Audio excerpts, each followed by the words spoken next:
Hello, Radhe Radhe ji. Welcome to my new vlog. Saanvi's vlog में आपका फिर से स्वागत है। आशा करती हूँ आप लोग स्वस्थ होंगे, मस्त होंगे और मज़े में होंगे। मैं भी बिल्कुल ठीक हूँ। तो आज का जो मेरा व्लॉग है ना, वो शुरू हो रहा है 13 तारीख से, मंगलवार से। और अभी टाइम हो रहा है सुबह के 10 बज रहे हैं। तो यहाँ पे बना रही हूँ मैं नाश्ता। और नाश्ता बनाने के बाद यहाँ पे ये बेटा नहाया था। और इस टाइम पे बहुत ज़्यादा ठंड हो रही है। मतलब बच्चे नहाने में इतना आलस करते हैं क्योंकि ठंड बहुत ज़्यादा हो रही है। पर उसके नहा के निकलते ही ना, मैंने आज तक ये नया ये सिस्टम शुरू किया है। मतलब नहा के निकलते इस तरह से ड्रायर से ना उसको मैं सुखा देती हूँ बिल्कुल। तो बहुत अच्छा लगता है उसको इस तरह से ड्रायर से अपने बाल सुखाने। तो वो नहाता भी शायद ड्रायर के चाव से ही है। तो बहुत अच्छा लगता है उसको। तो हम कभी होटल वगैरह जाते हैं ना, तो वहाँ पे ऐसे ड्रायर होता है ना, तो वो क्या करता है, बाथरूम में ही खड़ा रहता है सारे दिन, अपने बाल ही सुखाता रहता है। तो पिछली बार हम जब गोवा गए थे ना, तो गोवा में भी ड्रायर था। तो हर घंटे में जा के बाल गिल्ले करता और अपने इस तरह से ड्रायर से सुखा रहा था बाल। तो इसको बड़ा ही अच्छा लगता है इस तरह से। तो बस बच्चों के बाल सुखा दिए थे मैंने। और उसके बाद फिर लग गए थे, मैं अपने काम पे लग गई थी। और बेटा लग गया था अपने, ये स्कूल के प्रोजेक्ट रह गए थे उसकी, हॉलीडे होमवर्क जो था बाकी था वो रह गया था थोड़ा सा। तो वही अपना कंप्लीट कर रहा था।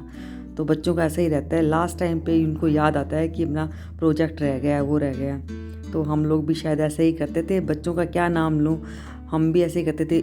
छुट्टियां जैसे शुरू होती थी ना, तो एक बार तो चाव चढ़ता था स्कूल का सारा काम आज ही कर ले। तो 2-3 दिन तो लगातार ऐसे काम करते थे। उसके बाद फिर छोड़ देते थे। और उसके बाद जब स्कूल लगने वाला होता था ना, तब याद आता था यार होमवर्क बाकी रह गया है, वो भी करना है। तो लास्ट टाइम पे एक दिन जैसे पहले स्कूल जाना है, उससे एक दिन पहले रात को ही सारा होमवर्क कंप्लीट करते थे। पर हाँ, कि होमवर्क ज़रूर कंप्लीट करके जाते थे।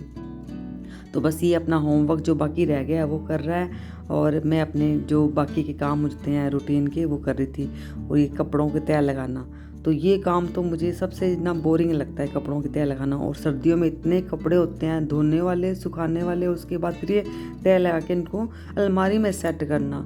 और ना अलमारी में पता है जगह भी नहीं होती है, इतनी अलमारियाँ बनी हुई हैं।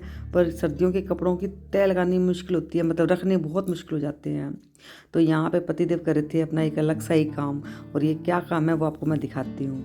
तो स्वेटर वगैरह पे ना बस इस तरह से बुर आ जाते हैं, रोए आ जाते हैं। तो हमारे तो बुर बोलते हैं, आपके क्या बोलते हैं?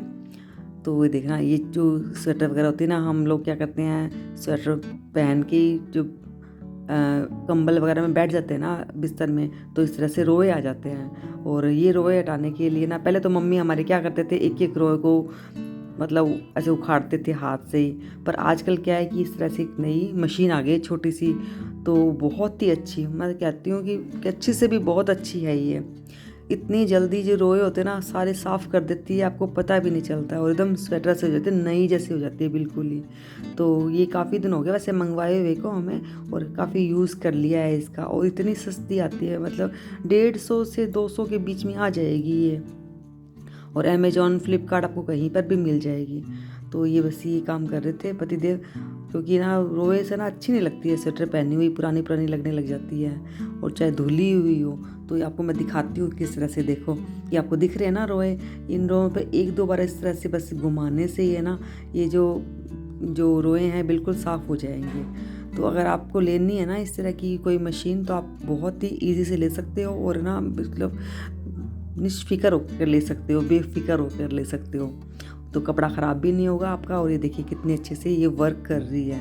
तो हम जब यूज़ करते हैं कोई चीज़ को, वो अच्छी हो जाती निकलती है ना, तो मैं कोशिश करती हूँ कि सामने वाला कोई और जिसको ज़रूरत है ना, वो भी ले ले। तो अगर आपको लेनी है तो आप जल्दी से ले लीजिए।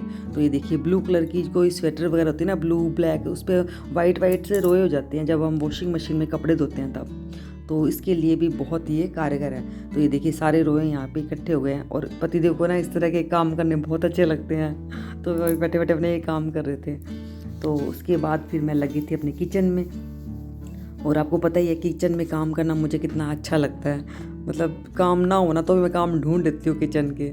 तो बस ये अभी तो काम था मुझे, मतलब वैसे नहीं है कि काम नहीं था, काम था मुझे बहुत ज़रूरी। क्या था, मुझे बनाने थे तिल के लड्डू। तो जैसे कि आपको पता ही है कि कल है मकर संक्रांति, और तिल के लड्डू बनाए जाते हैं, दान किए जाते हैं। तो बस उसी के लिए मैं यहाँ पे बना रही थी।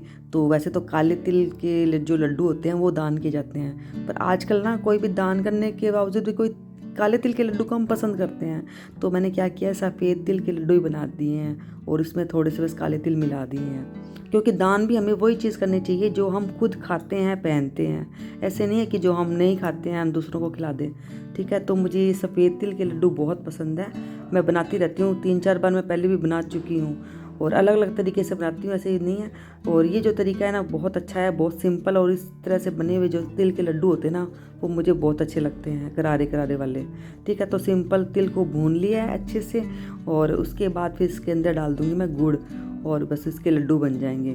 तो ये बहुत ईजी बन जाते हैं और बहुत टेस्टी वाले बनते हैं। तो फ्रेंड्स, तिल के लड्डू तो बनते रहेंगे, शायद आपको बनाने आते भी होंगे।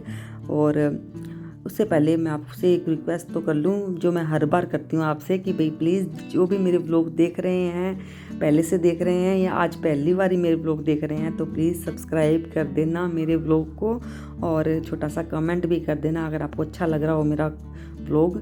छोटा सा हार्ट ही भेजना चाहिए, पर कमेंट ज़रूर कर दिया करो।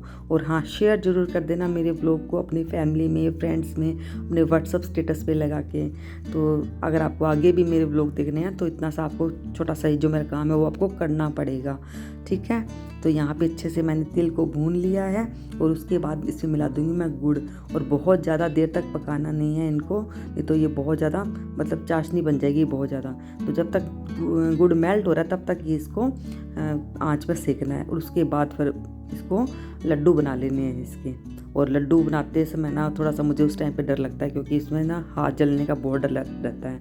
तो आपको क्या करना है, लड्डू बनाते वक्त साथ में थोड़ा सा पानी ले लेना है, नॉर्मल जो पानी होता है आरओ का वो ले लेना है। थोड़ा थोड़ा पानी हाथ पे लगाना है और लड्डू बनाते रहना है, जिससे कि हाथ पे चिपकेंगे भी नहीं लड्डू और आपके हाथ गर्म भी नहीं रहेंगे।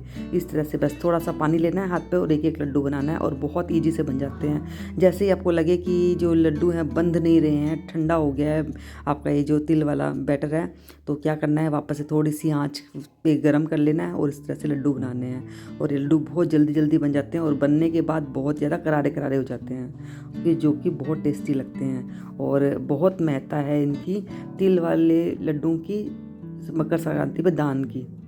पर इस पर थोड़ी सी ना कन्फ्यूज़न हो रही है, मकर संक्रांति 14 तारीख की है या 15 तारीख की है। तो आप लोग मुझे बताना कि आप लोग मकर संक्रांति कब कर रहे हो, 14 तारीख को कर रहे हो या 15 को कर रहे हो। तो हम लोग तो कर रहे हैं 15 को, और आप लोग बताना कि आप लोगों ने कब की थी मकर संक्रांति।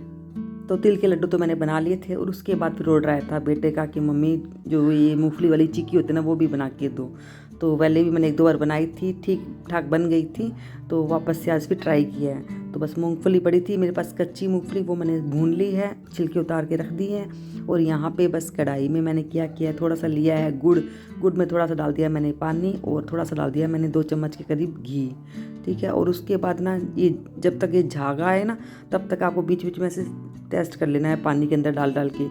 जब तक गुड़ अच्छे से फूटने लग जाए ना तो उसका मतलब आपका जो बैटर है वो तैयार हो गया है। उसमें डाल दिया है मैंने ये मूंगफली। तो बेटे को बहुत पसंद आती है मेरे हाथ की ये बनाई हुई मूंगफली की चिक्की। तो बहुत ज़्यादा अच्छी भी नहीं बनती है, बट ऐसे है कि बच्चे खुश हो जाते हैं। तो यहाँ पे बना के रख दी है और बस गरम गरम में मैंने इसको ना बीच में थोड़ा सा कट मार लिया ताकि इजी से ना टूट जाए, नहीं तो बाद में ना फिर ये शेप में नहीं टूटती है।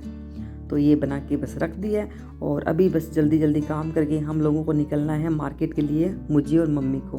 तो चाय बनाई है और निकलेंगे मार्केट में, क्योंकि मुझे करनी है कुछ शॉपिंग मकर संक्रांति पे कुछ बांटने के लिए।